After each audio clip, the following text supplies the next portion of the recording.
Welcome back to On the Sticks, where we provide you with information you need so you can spend more time on the sticks. And this past week, we got some more information about PlayStation's Project Spartacus. So a couple of months ago, details came out about PlayStation's potential answer to Game Pass with their Project Spartacus. That's the code name for it. We still don't know what the actual name for it is going to be, but from reading this, it might just end up still just being called PlayStation Plus. But if you guys didn't see the first video we did about Project Spartacus a couple of months ago, I'll be sure to leave it on the end card at the end of this video or down below in the description, so check that out. But fast forward to this previous week, Jeff Grubb released some info that he has. You know, Jeff Grubb always hitting us with the breaking news of things he hears or things that he thinks in the gaming industry. And you know, one of the big questions that I had, and probably others had as well, is how would PlayStation go about implementing their Project Spartacus? Would it be tiers, different pricing? What? According to Jeff Grubb, you'll have 3 different tiers. You have PS Plus Essential, PS Plus Extra, and PS Plus Premium. I figured they would do something with a tier system. That doesn't surprise me at all. I was definitely expecting it, and I was expecting multiple price points just because they're looking to make as much money as they can from this. That doesn't surprise me at all. The $10 PS Plus Essential tier is said to be what PlayStation Plus is currently. It supports multiplayer game access and a small collection of monthly games that subscribers keep so long as they remain subscribed. With $13, subscribers gain access to a catalog of video games akin to Xbox Game Pass. Grubb characterizes this as PlayStation Now's library of games, but without the cloud requirement. The $16 premium subscription includes all prior features, as well as PlayStation Now cloud streaming, game trials, and most excitingly, access to a special reserve of classic games. So even with getting more information, it just creates more questions. What do they mean by classic games? What do they mean by game trials?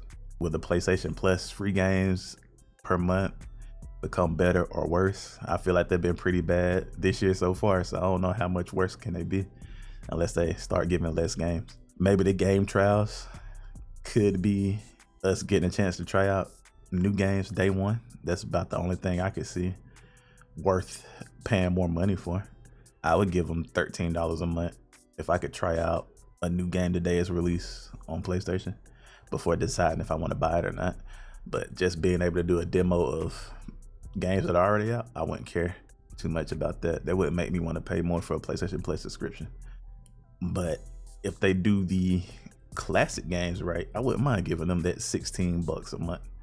But I'm hoping they don't do it the way Nintendo does their their classics. I would rather them do it more like Xbox has done with their going back to their old games and adding them to being able to be played on current gen systems, more so than how Nintendo goes with their expansion pass and adding certain games here and there. I would rather them be more like Xbox, but I guess depending on how they add their classic games, it could be okay.